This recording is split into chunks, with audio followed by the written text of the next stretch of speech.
नमस्कार, आप सभी का स्वागत है यूथ अध्ययन के चैनल पे। देखिए एक बार फिर से मैं आप सभी के बीच एस्पिरेट जून 2025 के लिए जीके का पार्ट 2 लेके आ चुका हूँ। पार्ट 2 का जो पहला क्वेश्चन है कि मोहिनीअट्टम किस राज्य का लोक नृत्य है। अगर बात की जाए मोहिनीअट्टम की तो ये जो है वो केरल राज्य का लोक नृत्य है। देखिए मोहिनीअट्टम एक प्रकार का लोक नृत्य होने के साथ साथ एक प्रकार का शास्त्रीय नृत्य भी है। शास्त्रीय नृत्य का जो अर्थ होता है वो नृत्य जो बहुत समय से, जो प्राचीन समय से चले आ रहे हैं, उन्हें ही हम शास्त्रीय नृत्य, क्लासिकल डांस कहते हैं। देखिए अगर बात करते हैं मोहिनीअट्टम की तो केरल में विशेषतः महिलाओं के द्वारा, किसके द्वारा किया जाता है, महिलाओं के द्वारा किया जाता है। अब क्वेश्चन पूछने वाला क्वेश्चन यहाँ से ये भी पूछ सकते कि भारत में कुल शास्त्रीय नृत्य कितने हैं। तो भारत में जो टोटल जो क्लासिकल डांस है, टोटल जो शास्त्रीय नृत्यों की संख्या है वो 8 है। इस बात को भी आपने याद रखना है, ये भी मोस्ट इंपॉर्टेंट बात है। अब क्वेश्चन पूछने वाला क्वेश्चन ये भी पूछता है कि टोटल शास्त्रीय नृत्य की संख्या 8 है, लेकिन सबसे पुराना क्लासिकल डांस कौन सा है। तो सबसे पुराना जो क्लासिकल डांस है भारत का, सबसे प्राचीनतम जो शास्त्रीय नृत्य है उसका नाम है भरतनाट्यम। और भरतनाट्यम जो शास्त्रीय नृत्य है वो कहाँ पर किया जाता है, तो ये तमिलनाडु, याद रखना मोस्ट इंपॉर्टेंट है। जिस प्रकार मोहिनीअट्टम जो है केरल में किया जाता है, उसी प्रकार भरतनाट्यम जो कि भारत का सबसे पुराना शास्त्रीय नृत्य है वो किस राज्य में किया जाता है, तो वो तमिलनाडु में किया जाता है। इस बात को भी आपने याद रखना है। देखिए क्वेश्चन ये भी पूछ सकता है कि भारत का ऐसा कौन सा राज्य है जहाँ पे दो शास्त्रीय नृत्य किया जाता है, तो वो केरल राज्य है। एक मोहिनीअट्टम वहाँ पर किया जाता है और दूसरा जो नृत्य वहाँ पे किया जाता है कथकली। अगर मैं कथकली की बात करता हूँ, ये भी केरल का ही एक क्लासिकल डांस है, शास्त्रीय नृत्य है। इस नृत्य को जो है वो महिलाओं के द्वारा नहीं, पुरुषों के द्वारा किया जाता है। महिलाओं के द्वारा मोहिनीअट्टम और कथकली जो है वो किसके द्वारा किया जाता है, पुरुषों के द्वारा किया जाता है। इसके अलावा आप यहाँ पर ऑप्शन में ओडिशा देख रहे होंगे। ओडिशा की अगर मैं शास्त्रीय नृत्य की बात करता हूँ तो ओडिशा में ओडिसी शास्त्रीय नृत्य किया जाता है। इस बात को भी आपने याद रखना है। अगर एचपी टेट के सीरियस एस्पिरेंट्स हो, आप भी अपने टेट को क्वालिफाई करना चाहते हैं तो हमारे साथ जुड़ने के लिए, क्योंकि हमारे जो बैचेज है वो 25 जनवरी से शुरू होने जा रहे हैं, तो अगर आप हमारे साथ जुड़ना चाहते हो तो आप इस नंबर पे जल्दी से जल्दी कांटेक्ट करें। ये हमारा कांटेक्ट नंबर है 7876145409। आप इस नंबर पे जल्दी से कांटेक्ट हमसे कांटेक्ट कर सकते हैं। चाहे आप एचपी टीजीटी आर्ट्स की तैयारी कर रहे हो, चाहे आप नॉन मेडिकल टेट की तैयारी कर रहे हो, जीपीटी टेट की तैयारी कर रहे हो, एलटी टेट की तैयारी कर रहे हो, हर एक स्ट्रीम का हमारे पास जो है वो आपके लिए बैच बैठने वाले हैं, जिसकी फीस जो है वो मात्र 499 रुपीज़ रहने वाली है। तो अगर आप हमारे बैच से जुड़ना चाहते हैं तो आप इस नंबर पे जरूर कांटेक्ट कर लें। देखिए इसके अलावा भी भारत के कुछ और शास्त्रीय नृत्य है, जैसे कि बहुत बार पूछा गया है कुचिपुड़ी, कि कुचिपुड़ी जो क्लासिकल डांस है, कुचिपुड़ी जो भारत का शास्त्रीय नृत्य है, किस राज्य में किया जाता है। तो कुचिपुड़ी जो शास्त्रीय नृत्य है वो आंध्र प्रदेश, इस बात को आपने याद रखना है, मोस्ट इंपॉर्टेंट है। ये आंध्र प्रदेश में किया जाता है कुचिपुड़ी, ये भी बहुत बार पूछा गया है। उसी प्रकार देखिए कथकली, कथकली जो है वो केरल में किया जाता है, लेकिन कथक भी भारत का एक प्रकार का शास्त्रीय नृत्य है। ये कहाँ पर किया जाता है, तो अगर मैं कथक की बात करता हूँ तो ये उत्तर प्रदेश में किया जाता है। इस बात को भी आपने याद रखना है। कुचिपुड़ी जो है वो आंध्र प्रदेश में किया जाता है। और सबसे नया, देखिए सबसे पुराना हमने देखा था भरतनाट्यम, सबसे जो पुराना शास्त्रीय नृत्य है भारत का, लेकिन अगर सबसे नया शास्त्रीय नृत्य की मैं बात करता हूँ, सबसे न्यू जो क्लासिकल डांस इंडिया का है वो सत्रिया। सत्रिया को जो है वो क्लासिकल डांस बनाया था वो सन 2000 में। कब बनाया था, सन 2000 में सत्रिया को भारत का क्लासिकल डांस बनाया गया था। इस बात को भी आपने याद रखना है। अगले क्वेश्चन की ओर बढ़ते हैं। अगला क्वेश्चन भी मोस्ट इंपॉर्टेंट रहने वाला है। अगला क्वेश्चन है कि संविधान सभा में उद्देश्य प्रस्तावों को किसने पेश किया था। तो अगर मैं बात करता हूँ कॉन्स्टिट्यूशनल असेंबली की, संविधान सभा की, तो यहाँ पर जो उद्देश्य प्रस्तावों को जो पास किया गया था वो किसके द्वारा किया गया था, तो ऑप्शन बी यहाँ से बिल्कुल सही हो जाएगा। पंडित जवाहरलाल नेहरू, भारत के प्रथम प्रधानमंत्री पंडित जवाहरलाल नेहरू जी के द्वारा जो है उद्देश्य प्रस्तावों को पारित किया गया था। अब क्वेश्चन पूछने वाला क्वेश्चन यहाँ से संविधान सभा के बारे में पूछ सकता है। अगर मैं बात करता हूँ इस उद्देश्य प्रस्तावों को कब जो है इसकी बात रखी गई थी, तो संविधान सभा की जो तीसरी बैठक हुई थी उसमें इस उद्देश्य प्रस्तावों की बात की गई थी। हर एक बैठक की मैं जिक्र यहाँ से करता हूँ, क्योंकि टेट परीक्षाओं भी अब उतनी आसान आने वाली नहीं है। बहुत ही अच्छी लेवल की अब टेट परीक्षा आती है, तो आप बहुत अच्छे से पढ़ लें। अगर मैं बात करता हूँ यहाँ पर संविधान सभा की, तो संविधान सभा की जो पहली बैठक हुई थी वो हुई थी 9 दिसंबर 1946। सीधा क्वेश्चन आता है संविधान सभा की पहली बैठक कब हुई, तो संविधान सभा की जो पहली बैठक हुई वो 9 दिसंबर 1946 को होती है। और इस बैठक के जो अध्यक्ष होते हैं वो डॉक्टर सच्चिदानंद सिन्हा जी होते हैं। सच्चिदानंद सिन्हा जी संविधान सभा के पहले अस्थायी अध्यक्ष भी थे। इस बात को भी आपने याद रखना है, कैसे अध्यक्ष थे, अस्थायी अध्यक्ष। और ये संविधान सभा की जो पहली बैठक होती है वो दिल्ली में होती है, और इस सम्मेलन के जो है वो क्या होते हैं, अध्यक्ष होते हैं। पहली जो बैठक हुई 9 दिसंबर को, और दूसरी बैठक ठीक 2 दिन बाद, संविधान सभा की जो दूसरी बैठक होती है ये 11 दिसंबर 1946 को होती है और इस बैठक की जो अध्यक्षता है वो डॉक्टर राजेंद्र प्रसाद किसके द्वारा की जाती है? डॉक्टर राजेंद्र प्रसाद। अगर मैं डॉक्टर राजेंद्र प्रसाद की बात करता हूं तो ये भारत के प्रथम राष्ट्रपति है और संविधान सभा के इनको स्थायी अध्यक्ष, याद रखना भैया, स्थायी अध्यक्ष संविधान सभा का किसे बनाया जाता है? तो संविधान सभा का स्थायी अध्यक्ष संविधान सभा की दूसरी बैठक जो कि 11 दिसंबर 1946 को होती है, इसमें किसको बनाया जाता है? डॉक्टर राजेंद्र प्रसाद को बनाया जाता है। इसके बाद संविधान सभा की जो तीसरी बैठक होती है वो 13 दिसंबर 1946 को होती है और इस बैठक में जो अध्यक्ष होते हैं वो पंडित जवाहरलाल नेहरू होते हैं और इसमें वो उद्देश्य प्रस्ताव को रखते हैं। इस बात को आपने याद रखना है। तो ऑप्शन बी यहाँ से बिल्कुल सही हो जाएगा। पंडित जवाहरलाल नेहरू भारत के प्रथम प्रधानमंत्री थे। अगर संविधान सभा की यहाँ पर बात की जाए, संविधान सभा के सदस्य तो थे, लेकिन क्वेश्चन ये आ सकता है कि संविधान सभा में कितनी कुल महिलाएं थी? तो संविधान सभा में कुल 15 महिलाएं थी। इस बात को भी आपने याद रखना है, मोस्ट इंपॉर्टेंट बात है। और कुल कितने प्रतिनिधि संविधान सभा में थे? तो 389 जो है वो संविधान सभा में प्रतिनिधि थे जो कि चुनाव लड़ रहे थे। 389 सदस्यों के लिए संविधान सभा में चुनाव हो रहा था, इस बात को आपने याद रखना है। उसी प्रकार अगर मैं संविधान सभा की बात करता हूं तो इसमें प्रारूप समिति थी जिसको ड्राफ्टिंग कमेटी के नाम से जाना जाता है। अगर मैं प्रारूप समिति की बात करता हूं तो इसके बहुत सारे नाम हैं। अब टेट परीक्षाओं में इसका नाम ये भी पूछा जा सकता है कि प्रारूप समिति को अन्य किस समिति के नाम से जाना जाता है? तो आपको पता नहीं होगा। प्रारूप समिति को टंकण समिति भी कहा जाता है, इसको ड्राफ्टिंग कमेटी भी कहा जाता है और प्रारूप समिति को ही पांडुलेखन, याद रखना है भैया, पांडुलेखन समिति। तो याद रखना प्रारूप समिति के बहुत सारे नाम है। इसको ड्राफ्टिंग कमेटी भी कहा जाता है, इसको टंकण समिति भी कहा जाता है और इसको पांडुलेखन समिति भी कहा जाता है। अगर मैं प्रारूप समिति की बात करता हूं तो इसमें कुल 7 सदस्य थे, एक अध्यक्ष था और 6 अन्य सदस्य थे। इस बात को भी आपने याद रखना है। इसके जो अध्यक्ष थे प्रारूप समिति के वो थे डॉक्टर भीमराव अंबेडकर, जिनको भारत के संविधान का निर्माता भी कहा जाता है। इस बात को आपने याद रखना है। और अगर मैं कुछ बात करता हूँ संविधान सभा, तो भारत का जो संविधान है अगर इसकी बात की जाए इसमें कुल कितने पेज है? तो 251 पेज जो है वो संविधान में कुल है, इस बात को आपने याद रखना है। और संविधान की जो मूल कॉपी है उसमें 251 पेज है और प्रेम बिहारी रायजादा के द्वारा संविधान की जो मूल कॉपी है उसको लिखा गया था। इस बात को आपने याद रखना, क्या नाम था? प्रेम बिहारी रायजादा। अगर बात की जाए संविधान सभा की अंतिम बैठक की, ये भी क्वेश्चन परीक्षाओं में पूछा जा सकता है। तो संविधान सभा की अंतिम बैठक जो है वो 24 जनवरी कब हुई थी? 24 जनवरी 1950 को संविधान सभा की अंतिम बैठक होती है और इसी बैठक में भारत के प्रथम प्रधानमंत्री डॉक्टर राजेंद्र प्रसाद भारत के प्रथम राष्ट्रपति डॉक्टर राजेंद्र प्रसाद को बनाया जाता है। इस बात को आपने याद रखना है।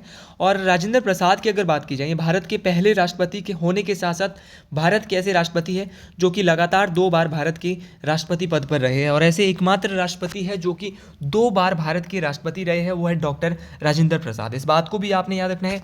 संविधान को बनने में 2 वर्ष 11 माह और 18 दिन, 11 महीने हम इनको बोल सकते हैं, 11 महीने और 18 दिन का समय लगा था। इस बात को भी आपने याद रखना है। और संविधान जो तैयार हुआ था बनकर वो 26 नवंबर 1949 को हो गया था, लेकिन इसको लागू जो किया गया था वो कब किया गया था? तो याद रखना इसको 26 जनवरी 1950 को लागू किया गया था। तो ये सारी बातें मोस्ट इंपॉर्टेंट रहने वाली है आपकी परीक्षाओं के लिए। सारी की सारी बातें आपको काम आने वाली है, एक एक बात आपको परीक्षाओं में काम आएगी, इस बात को आपने याद रखना है। देखिए यहाँ से एक चीज़ और यहाँ पर छूट गई है। क्वेश्चन ये भी पूछा जाता है कि जो भारत का राष्ट्रगान है उसको कब अपनाया? तो संविधान सभा की जो अंतिम बैठक थी 24 जनवरी 1950 को, इसी बैठक में राजेंद्र प्रसाद को राष्ट्रपति बनाया और इसी बैठक में भारत के राष्ट्रगान को भारत का राष्ट्रगान बनाया गया था। देखिए अगर आप इस सीरीज देख रहे हो तो आपका टेट आराम से क्लियर होने वाला है। और अगर अगले क्वेश्चन की बात करें कि ओजोन परत इनमें से किस में होती है, in which of the following is the ozone layer. Ozone layer की अगर बात की जाए, ओजोन परत की बात की जाए तो वो स्ट्रेटोस्फीयर में पाई जाती है, समताप मंडल में पाई जाती है। इस बात को आपने याद रखना है। और पहला क्वेश्चन तो ये पूछा जाता है कि ओजोन मंडल कहाँ पे पाई जाती है, तो ऑप्शन बी यहाँ से बिल्कुल सही हो जाएगा, समताप मंडल। अब क्वेश्चन पूछने वाला यही यहाँ पर इतना ही क्वेश्चन नहीं पूछेगा। क्वेश्चन पूछने वाला क्वेश्चन पूछ सकता है कि ओजोन परत का कार्य क्या है समताप मंडल में। तो ओजोन परत का कार्य है सूर्य से आने वाली परावैंगनी किरणें। तो सूर्य से आने वाली जो परावैंगनी किरणें हैं उनसे हमें बचाती है ओजोन लेयर। अब क्वेश्चन पूछने वाला क्वेश्चन ये भी पूछता है कि जो ओजोन परत है उसकी मोटाई को किस में मापा जाता है।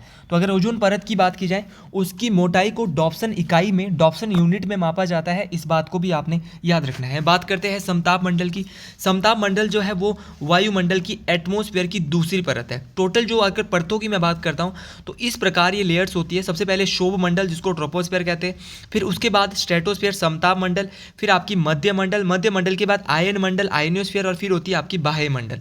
5 परतें हमारी वायुमंडल में पाई जाती है, इस बात को आपने याद रखना है। बहुत बार ये क्वेश्चन परीक्षाओं में पूछे जाते हैं। सबसे पहले अगर समताप मंडल की हम यहाँ पर बात कर रहे थे, समताप मंडल की जो ऊंचाई होती है वो 18 से 50 किलोमीटर। बहुत बार ये क्वेश्चन पूछा गया है कितनी ऊंचाई होती है, तो समताप मंडल स्ट्रेटोस्फेयर की जो ऊंचाई होती है वो 18 से 50 किलोमीटर तक होती है, और यहाँ पर तापमान लगभग समान होता है। यहीं पर वायुयान, याद रखना भैया, वायुयान कहाँ पर उड़ाए जाते हैं, तो वायुयान जो एरोप्लेन है, क्योंकि मौसमी घटनाएं यहाँ पर, ये मौसमी घटनाओं से मुक्त रहता है, जिसके कारण यहाँ पर वायुयान उड़ाए जाते हैं। इस बात को आपने याद रखना है।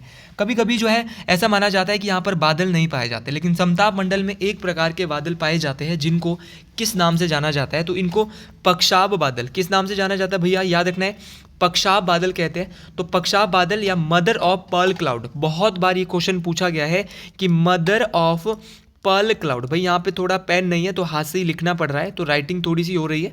तो मदर ऑफ पर्ल क्लाउड आपने याद रखना है। पक्षाब बादल किस मंडल में पाए जाते हैं, तो वो समताप मंडल में पाए जाते हैं। बात करते हैं शोभ मंडल की सबसे निचली परत, वायुमंडल की सबसे निचली परत की, जिसको कहते हैं शोभ मंडल। शोभ मंडल ट्रोपोस्फेयर, ट्रोपोस्फेयर जो है वो वायुमंडल की सबसे निचली परत है, और इसकी जो ऊंचाई है वो 8 से 18 किलोमीटर। बहुत इंपॉर्टेंट बात है, सीधा क्वेश्चन पूछा जाता है कहाँ से कहाँ तक होती है, तो 8 से 18 किलोमीटर इसकी ऊंचाई होती है। इस बात को आपने याद रखना है। अब क्वेश्चन पूछने वाला क्वेश्चन ये भी पूछ लेता है कि सारी मौसमी घटनाएं कहाँ पर आपको देखने को मिलती है, तो सारी जो जितनी भी वेदर से रिलेटेड जो चेंजेस हमें देखने को मिलते हैं, मौसमी घटनाएं जो मिलती है, वो भी हमें शोभ मंडल में देखने को मिलता है। चाहे बिजली कड़क रही है, बादल गरज रहे हैं, चाहे कुछ भी हो रहा है, तो वो हमें कहाँ पे मिलता है, बारिश हो रही है, इंद्रधनुष बढ़ रहा है, बिग ब्योर जिसका नाम आपने सुना होगा, तो वो सभी चीज़ें शोभ मंडल में होती है। तो ये सारी चीज़ें आपको याद रखनी है, मोस्ट इंपॉर्टेंट है। सबसे भारी मंडल इसको हम कहते हैं, शोभ मंडल को। इसके बाद अगर मैं तीसरे मंडल की बात करता हूं, तो तीसरा मंडल इसका है मध्य मंडल। देखिए, अगर मध्य मंडल मिजोस्फीयर जिसको अंग्रेजी भाषा में कहते हैं, मध्य मंडल को, और मध्य मंडल यहाँ पे ऑप्शन में भी नहीं दिया है, तो मध्य मंडल के बारे में भी देख लेते हैं।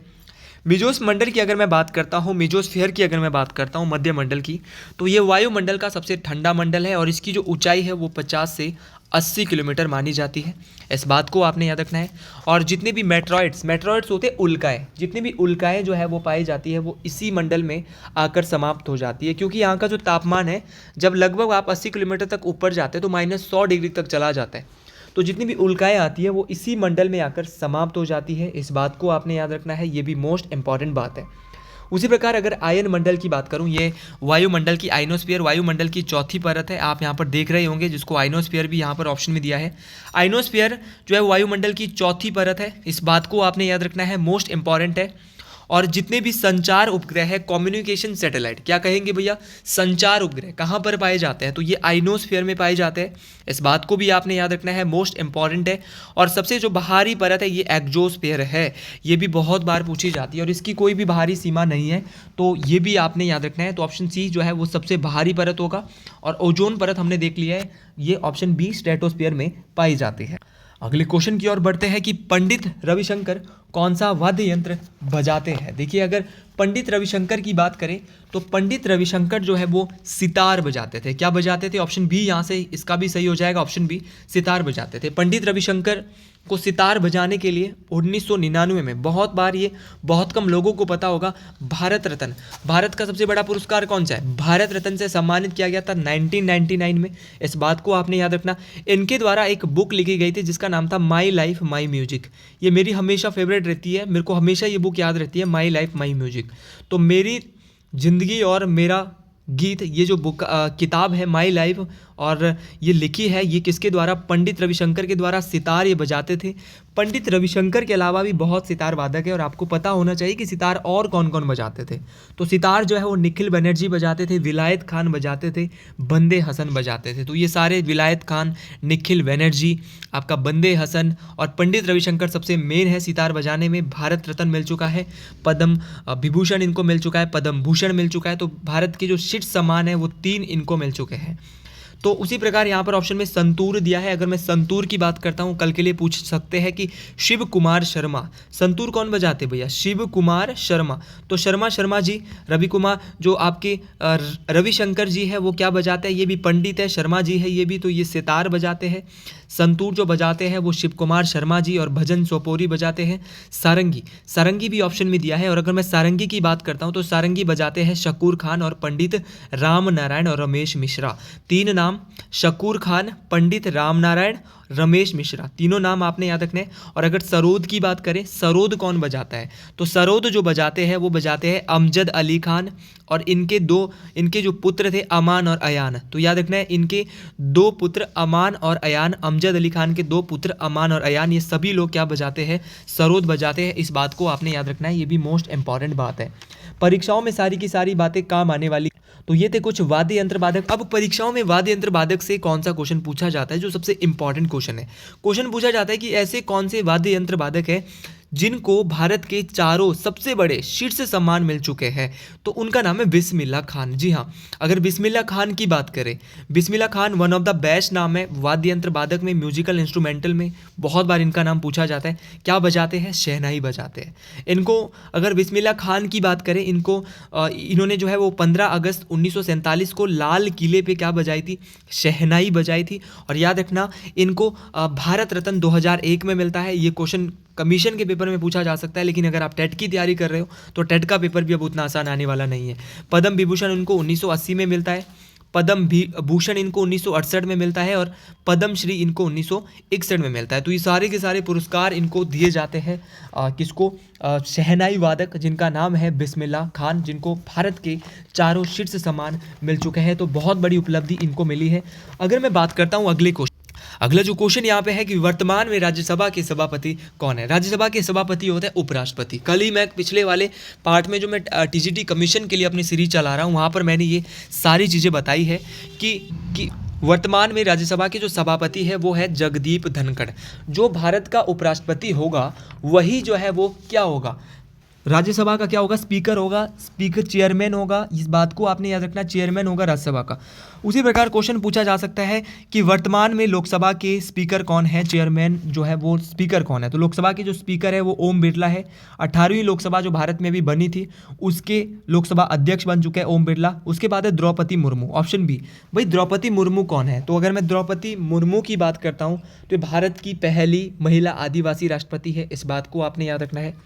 तो द्रौपदी मुर्मू भारत की पहली महिला आदिवासी है, लेकिन किस ट्राइब से आती है, किस जनजाति से आती है? तो इनका नाम आपने याद रखना है, ये संथाल। किस जनजाति से आती है? संथाल ट्राइब से आती है, और भारत की पहली महिला आदिवासी राष्ट्रपति है। इस बात को आपने याद रखना है। अगर आपको भारत का राष्ट्रपति और उपराष्ट्रपति बनना है तो आपकी उम्र कितनी होनी चाहिए? परीक्षा में अगर क्वेश्चन पूछेगा उपराष्ट्रपति बनना है, राष्ट्रपति बनना है, उम्र एक ही लगेगी, कितनी भैया? 35 वर्ष। याद रखना है, आपको 35 वर्ष आपकी उम्र होनी चाहिए अगर आप भारत के राष्ट्रपति बनना चाहते हो। और राष्ट्रपति की अगर मैं बात करता हूँ, राष्ट्रपति बनना चाहते हो, उपराष्ट्रपति बनना चाहते हो, और 5 वर्ष के लिए आपको राष्ट्रपति या उपराष्ट्रपति बनाया जाता है। और भारत के जो पहले राष्ट्रपति है उनके बारे में तो मैं आपको पढ़ा चुका हूँ, लेकिन क्वेश्चन आएगा भारत का प्रथम नागरिक कौन होता है? तो भारत का प्रथम नागरिक राष्ट्रपति होता है, और दूसरा नागरिक जो हमारे देश का होता है वो उपराष्ट्रपति होता है, या वरीयता क्रम में जो दूसरा क्रम जो होता है, दूसरा नंबर होता है, वो राष्ट्रपति और उपराष्ट्रपति का होता है। इस बात को भी आपने याद रखना है। राज्यसभा की बात हो रही है, राज्यसभा में जो अधिकतम सीटें हैं वो कितनी है? तो 250 है, लेकिन वर्तमान में यहाँ पर सिर्फ और सिर्फ 245 सदस्य बैठते हैं वर्तमान में, जो सीटिंग जो है जो प्रेजेंट टाइम में। और अगर लोकसभा की बात की जाए, लोकसभा में अधिकतम 550 सीटें हैं मैक्सिमम जो है, लेकिन जो प्रेजेंट टाइम में जो यहाँ पर सीटिंग है वो कितनी है? 543 है। इस बात को आपने याद रखना है, ये भी मोस्ट इंपॉर्टेंट बात है। ये सारी ही बातें मोस्ट इंपॉर्टेंट है और आपको ये पता होना चाहिए। और यहाँ की जो कोरम होता है, राज्यसभा और लोकसभा का जो कोरम होता है वो 1/10 होता है। तब तक जो है कोरम का मतलब होता है गणपूर्ति, मतलब तब तक यहाँ पे इसके कार्यकाल को शुरू नहीं किया जाएगा जब तक कार्रवाई को शुरू नहीं किया जाएगा, जब तक 1/10 सदस्य। कभी कभार जो है यहाँ पर हो सकता है, टेट परीक्षाओं में आपको चौकन्ना रहना है कि 250 का 1/10 25 होता है, और 550 का 1/10 जो है वो 55 होता है। तो आपको वहाँ पर 25 और 55 भी दिया जा सकता है। तो आपने याद रखना है लोकसभा की गणपूर्ति 1/10 तो आपने सबको पता है, लेकिन आपको ये भी याद रखना है कि सिर्फ राज्यसभा में कितना था, 25 था, क्योंकि 250 का 10% 25 और 550 का 10% 55। तो ये भी आपको नंबरों में भी याद रखना है, किसी भी प्रकार आपसे क्वेश्चन पूछेगा गलती करने की कोई गुंजाइश। अगले क्वेश्चन की और आज का आखिरी क्वेश्चन कि भारत में केंद्रीय चमड़ा अनुसंधान संस्थान कहाँ पर है। अगर बात की जाए, भारत का जो central leather research institute in India है वो जो है वो कहाँ पर स्थित है, तो ये चेन्नई तमिलनाडु में स्थित है। देखिए तमिलनाडु चेन्नई में जो है भारत का केंद्रीय चमड़ा अनुसंधान संस्थान स्थित है, इस बात को आपने याद रखना है। अब हमेशा परीक्षा वाला यहाँ पर चमड़ा अनुसंधान संस्थान नहीं पूछेगा, अगले बार पूछेगा कि भारत का राइस रिसर्च सेंटर कहाँ पर है, चावल अनुसंधान संस्थान कहाँ पर है। तो चावल अनुसंधान संस्थान जो है वो कटक में है, और कटक कहाँ पड़ता है, ये उड़ीसा में। ये देखना कटक कहाँ पड़ता है भैया, उड़ीसा में ये कटक पड़ता है, इस बात को आपने याद रखना है।